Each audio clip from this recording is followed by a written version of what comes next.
as a veteran, small business owner, what can we do for you? What we can all do for all veteran business owners is promote each other. My main mission was to look at tools of technology to leverage small business and give them more of a competitive advantage. My mission for Veteran Bargains is very simple: to help vets. That story in itself, to run for Vista City Council, is a journey. I think this is an opportunity to really collaborate with those gone before us. It's really kind of a labor of love. And now your host. Welcome. So glad you're joining us once again. This is episode 4 of our Veterans Radio Cast Show. I'm your host, Laura Torres. And in the back of our show, our producer, Michael Wood. And monitoring our comments, it's our CEO and founder of the Veteran Chamber of Commerce, Joe Molina. On this episode, we are continue to quest to highlight our heroes in action. And we're so delighted to introduce you to Dali Rivera. She is the creator of the Diversity and Anti-Bullying Academy, DABA. Dali is a 10-year U.S. Army veteran and who helps parents, guardians, and teachers learn how they can teach their kids how to prevent, stop bullying, and accept other people's differences as well as their own. DABA is one of her products, and it's a series of lessons that teach the fundamentals of bullying, such as definitions, proper reporting methods, standing up for others, the types of bullying, the importance of understanding others' differences, and much, much more. Right now, DABA is offered online, but soon we'll hope that it will resume in person as a workshop. And so without further ado, I would like to welcome Ms. Dali Rivera. Welcome to the Veteran Cast Show, Heroes in Action, episode 4. So thank you so much for being here. And before we proceed to anything else, I want to say thank you for your service. And I hope that you have a safe and restful Memorial Day weekend ahead. Thank you, Laura. Yeah, you're most welcome. Those were some of the 10 best years of my life that really helped me evolve to the person who I am today. How are you doing today? Perfect. And with that being said, I want to just ask you because you mentioned your first 10 years of your life, it's one of the great, as an adult, a working adult. What can you tell us the first story, life in the military was like for you?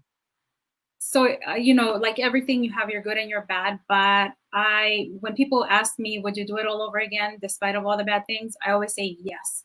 So funny story is that I joined the military because I'm the oldest of 6 kids and my father left when I was younger.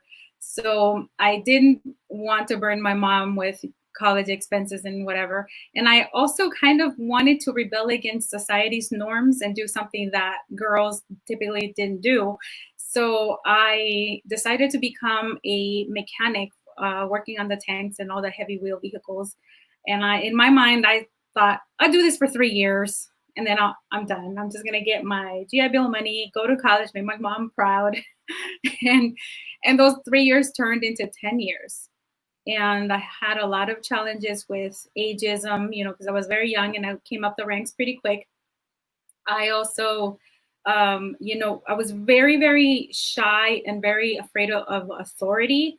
And that was something that I definitely developed in the military, and that confidence to speak up when I didn't agree with something, or if something was happening to me that I didn't like.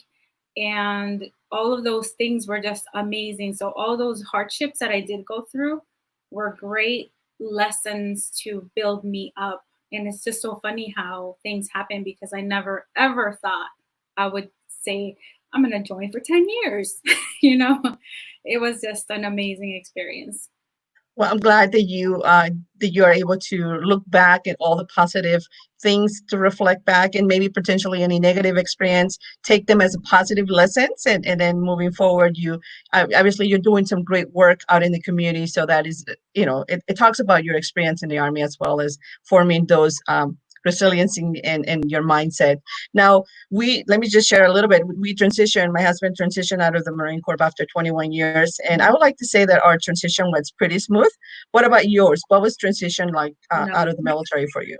Mine was the hardest because I got out at the wrong time. I got out in end of 2007, and I had just had a baby a year prior. And I was pregnant with my second child. So the month after I got out the military, It was October. So November, I had my child, November 07. And then December came, and my husband, who was an airborne ranger and had injuries, suddenly his health declined.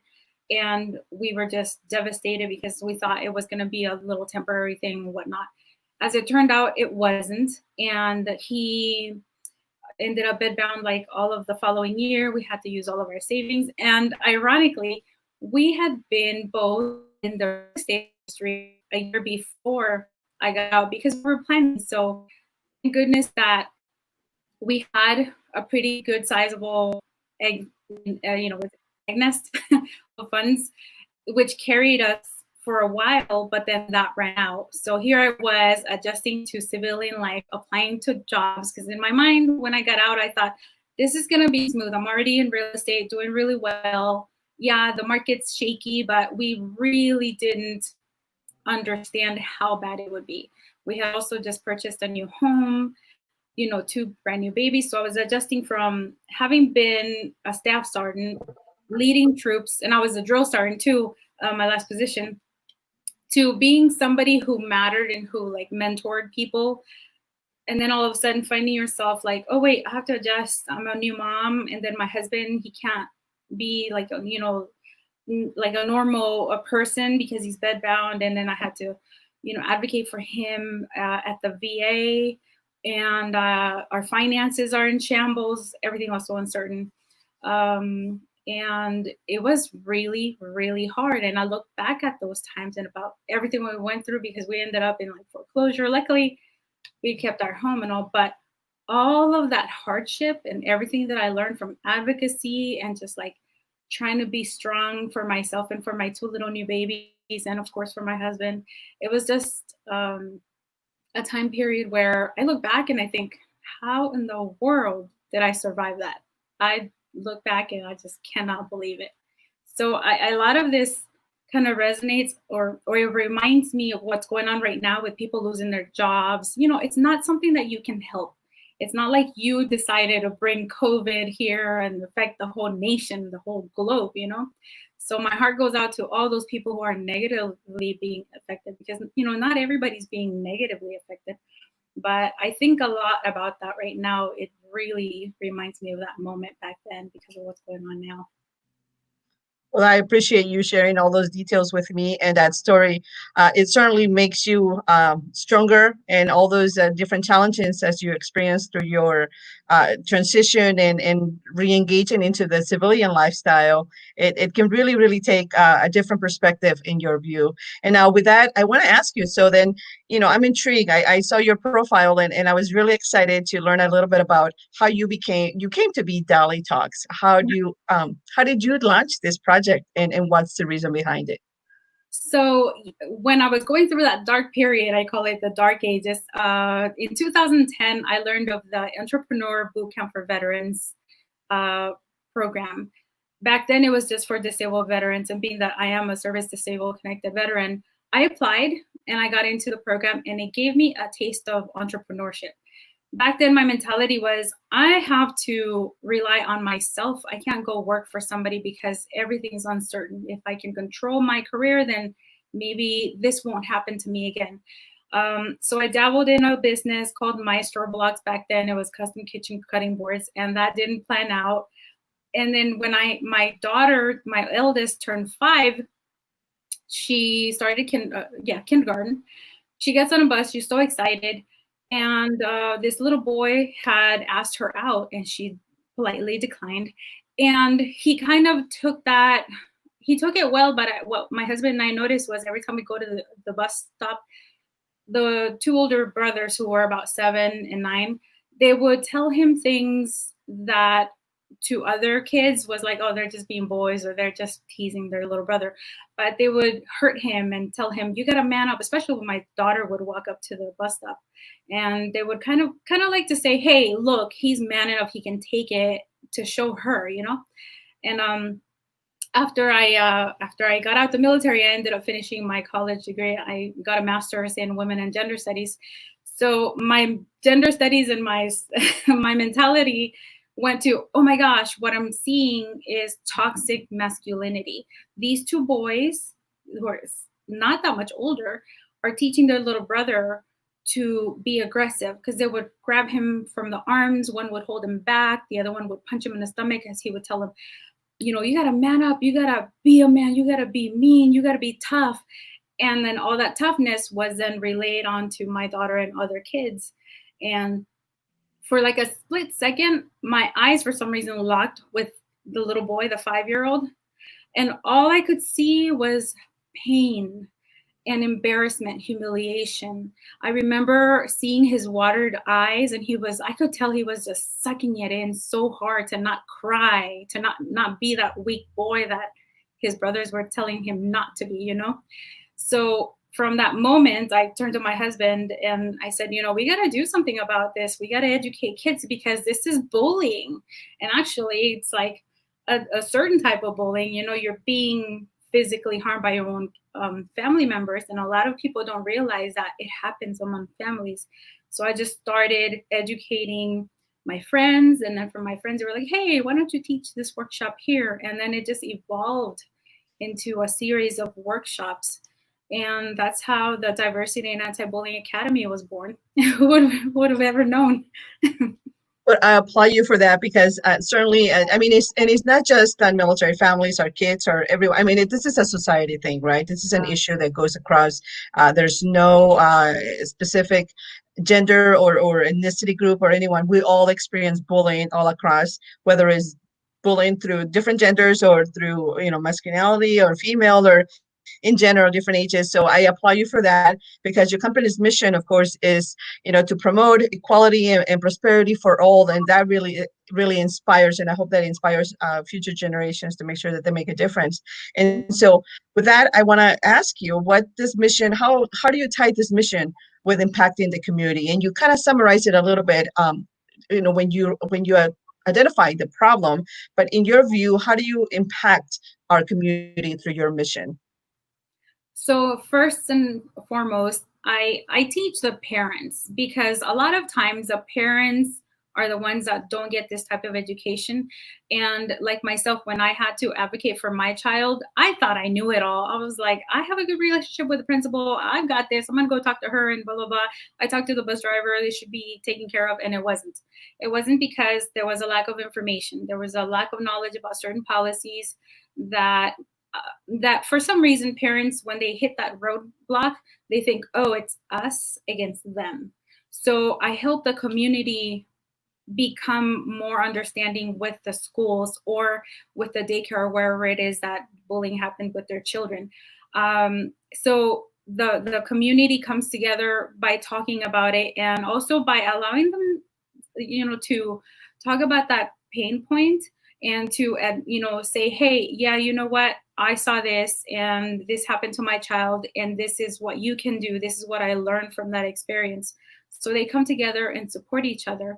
And of course, for the kids, they realize that they're not left alone, that there is some help out there aside from the school, because the help is not always given from the school in the way that a child needs it.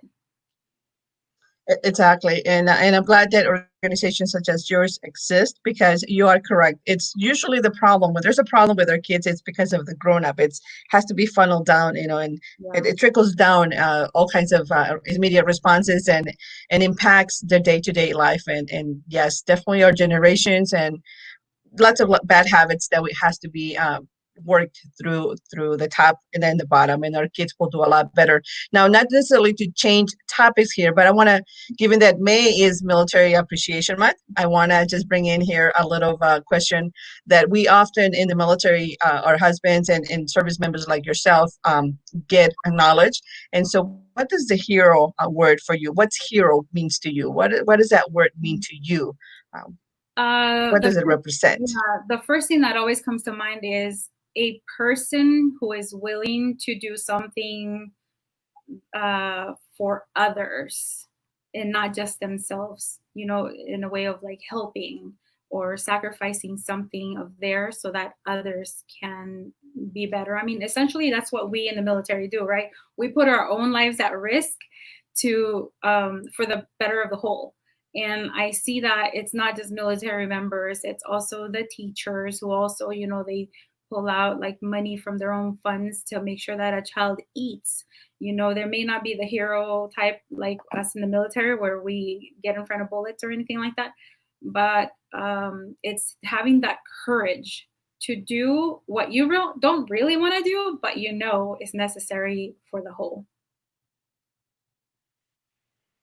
Well, I appreciate you sharing that because it is true, and I want to acknowledge that you are a hero right now as a civilian with your work, with your talks, and the way you are educating our older communities. So you are a hero to our community because of your wonderful work that you're doing out in the community. So thank you. Maybe perhaps I know it doesn't seem very humbly to take it in the military, but definitely you are a hero in our community because of the work that you're doing.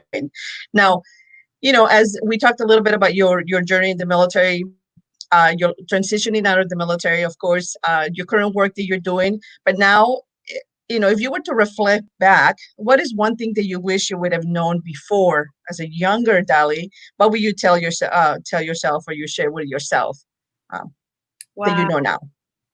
There's so many things I'd want to tell myself, but I think the most important one is to be persistent and push yourself no matter how much people tell you, oh, that's impossible. Are you sure? You're probably wasting your time. Or I don't know. I just don't see how you're going to do it. Just ignore all of that, because I think I would have told like little Dali, like, hey girl, yeah, you come from really bad circumstances. I mean, I came from a home where violence was present all the time, poverty. We're immigrants from Nicaragua, so assimilation was there, language barrier, we had to learn the language. And I would think, oh my gosh, what is going to become of me as an adult? I hope that everything turns out well. And I just push yourself, find those answers, persist no matter how impossible it looks. Yeah, that's definitely a great perspective, and very uplifting to see that when you have those humble beginnings and you're able to reflect back with happiness and say, hey, I did pretty well, because that is ultimately the outcome, that we're supposed to do better than our parents, better Right. than our grandparents. And as long as you are doing that, then that's all okay, all right, when it comes to your life. Now, one thing that I wanted to ask you is, as you know, here at the Veteran Chamber of Commerce, we have this just wonderful mission to make sure that we are promoting and supporting each other as one, and making sure that we are expanding support for everybody. So what is one aspiring order or thing that you are currently proud or successful about, that you would always like to reflect back, and things that you would like to share with us? Just anything of success that you're proud of. Mm. Oh, wow. Or what action items right now will you share with our veteran business brothers there or sisters that are out there right now? Something Actually, that you currently reflecting on. uh, I think being able to share knowledge, I think that's very powerful, because through all of the adversity that I've faced, I have been able to help people without really realizing that I help people with simple things like, hey, did you know that if you submit this form to the VA that you can get your husband this? Or did you know that there's a caregiver program? Or did you know, like all of these resources, which is actually, now that I think about it, the word that people always use to describe me, one of those words is always resourcefulness. And it's because there's the power in sharing the knowledge that you have. And I think that's why I created also the Dali Talks show on YouTube, because I remember my mom sitting me down when I was really, really young, and she said, Mija, uh, listen to old people, because they have a lot of wisdom. And if you listen to them, you're going to not suffer as much as I did. And that I never forgot that. And I think I've always subconsciously or unconsciously lived by that, where share the knowledge and listen to people, because it really does help. Isn't it funny how we when we're younger we're like, no, no, no, but then eventually we just, oh, I remember my mom used to say that. Yeah. Now, in one word, what would it be if you were to describe your life journey or your journey in general? career, your business I journey? describe it as an amazing surfing wave. And you're writing it well. Thank you. Yeah, California style, right? With yeah, the yeah, it's definitely a wave, and I think that that's one of the things that most of us don't realize until we've lived enough, gone through so many waves, that life is supposed to have waves. And I think if you keep that in mind, that every bump on the road is gonna seem more approachable and manageable. Not that it's gonna be easy, but definitely manageable, because when we think that everything's supposed to be either steady or climbing up and never down, that mentality is what makes everything so much more devastating. I always tell people in my line of work that, the straight road is usually not so much fun, but definitely, the detours are always usually the exciting ones, because that's how you learn and you pick up new skills and you pick up new things. Now we have some questions here. So how do you promote your program to parents? So I usually give out a lot of tips on social media. Everywhere on social media, I am at Dali Talks is my handle. But I actually offer free webinars, and I have one coming up next Friday at 11 a.m. that's called Unconscious Thinking about Others. And this one, because I teach about the unconscious biases that we have that aid to bullying, I touch on that and how you can catch yourself, especially how to teach children how to recognize when you are using your bias to either judge others or bully them or tease them in a really mean way. So that's next Friday, the 29th, yeah, at 11 a.m. But I also send that date so that because we're going to share it at the end as well. I do have another question too. Do you have certifications that to apply for government contracts for school districts? Or do you work with school districts a little bit more in your talks? I do. Do I have certifications to apply? I actually am working on my certifications right now, but I have worked and been hired by schools and nonprofit organizations, libraries and such. Because what I do is I sell my workshops, like a set of workshops. They get to choose a la carte, or they can just buy the entire DAVA program. And I go and I host those. I offer the workshops to their parents. So the parents never pay me directly. I'm paid by the organization that hires me. That's great. That's wonderful to know, though. That way, there's not necessarily a setback or a thought in their brain and saying, "Oh, I cannot really attend these workshops," because the organization that brings you in for these discussions are the ones who are supporting you and sponsoring you. That's great. Now, Ms. Daly, is there anything that we can do to help you, to promote with you? Anything that we can help you with the growth of your program and reach better, more out there for you? Yeah, definitely. Well, you can always refer me to any organization that wants either an online, because of COVID right now, we're all shelter in place, right? So I do offer webinars to organizations. And of course, I do it one-on-one with parents. So I can be reached at dalitalks.com, and let's work on a project together, whatever it is. I just got invited for a conference, a virtual one. So I wherever you need me to help with, I'll be there. That's great to know. And then refresh my memory. You were mentioning the event that you have coming up on June 7th? No, June 6th. The June 6th one? No, that's the 29th, next Friday. Okay, then next Friday. That's right. I'm already in June. I'm sorry. I'm ready for May to go.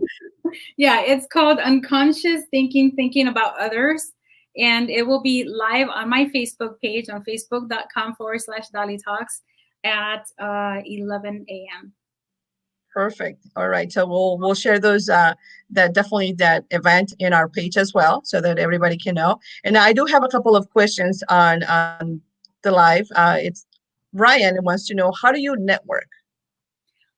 Well, I mean, before it was, going to events and stuff, but actually on Instagram, I have been able to reach out to a lot of people, and then they reach, as a matter of fact, today I got invited to another event, but word of mouth is the most powerful. And I like it that way too, because if you come recommended, then that speaks volumes. And I hope too that people get to know me a little bit and they recommend me. So that is the number one way that I love to network.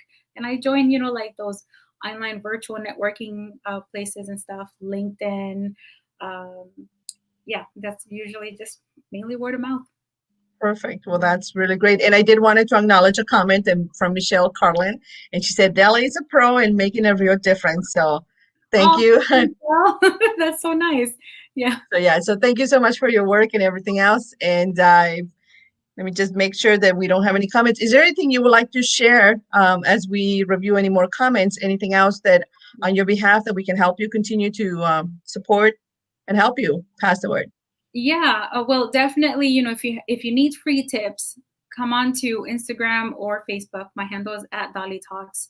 But, talk to your kids, talk to them like you think they're not listening, but they do. And remember that no matter how much schools teach them about bullying and cyberbullying, which is another thing that I teach, the person they're always going to have in their mind first when it comes to standing up for others or for themselves is going to be you, the parent. So please keep that in mind. If you need tips on how to talk to your children about certain hard topics, not just related about bullying, come on over, send me a direct message either on Instagram or Facebook, LinkedIn. I'm even on Pinterest, YouTube. Just ask me. I'll be happy to help. I'm glad that you are. So with all those social media platforms, which one is your favorite? I have to ask. I have to ask. Instagram. Yeah. I love Instagram. That's great. All the time. All of them. They all have a little something to contribute to your day-to-day interaction. So definitely in today's world, the networking on every single platform, it's essential because you get different communities there. So thank you so much, Ms. Daly, for this wonderful talk. And I hope that you are able to really reach a much broader audience and reach and continue to make such a great impact in our community. Really appreciate you having a very positive message and making a difference in our community. And because of that, I'd like to recognize you as our hero and wish you a great finish up a great Military Appreciation Month and a restful and peaceful Memorial Day weekend. You too. Thank you so much for having me. Thank you. And if you are a member of our Veteran Chamber of Commerce, or if you are here listening for the first time, this is our radio broadcast. It's a weekly event that we do here live. We bring you local heroes and service members who have a business, have a product, have a mission to share with you, and we want to be able to really showcase their product, but most importantly, really highlight what a wonderful activity they have going on in their community. And because of that, we want to make sure that you are aware and connect and bridge those gaps where the connection and the networking might be in our community. And so that's what the chamber is. We bring and work cohesively one-on-one to make sure that everybody is promoting and extending their services. So there's a website. Make sure that you reach and you connect with us. And then what's coming next, I want to share with you, we have a wonderful event coming up on June 7th. And let's see if we can get that into our screen. There we go. Lights, camera, and access. So it's a Veteran Career Exploration Summit on June 7th. It's all through Zoom, so there's no excuse why you cannot attend. If there's the registration link, if you can come in, if you ever thought about anything about film, TV, media, you want to just explore ways for you to really get your story out there, this is a great summit for you to attend, and it's absolutely accessible and really, really, really great. I'm really looking forward to attending because it's on a Sunday. So it's a day that is really, really feasible in time and location for you. And then one last thing, I just want to say thank you and wish you a really great Memorial Day weekend. So if you are out there, stay safe, rest, and take it easy. Some areas of our community are opening. And so just, take it slow, de-stress, decompress, take the time to rest. And please reach out if you have anything or you need any support. Your entrepreneurship journey, we're here to support you. Veteran Chamber of Commerce, we're working as one community to make sure that everyone reaches their support. And thank you, Ms. Dali Rivera, for your support and for coming to visit us today. Thank you so much. With that, this is a wrap, episode 4 of the Radio Veterans Cast Show. Thank you.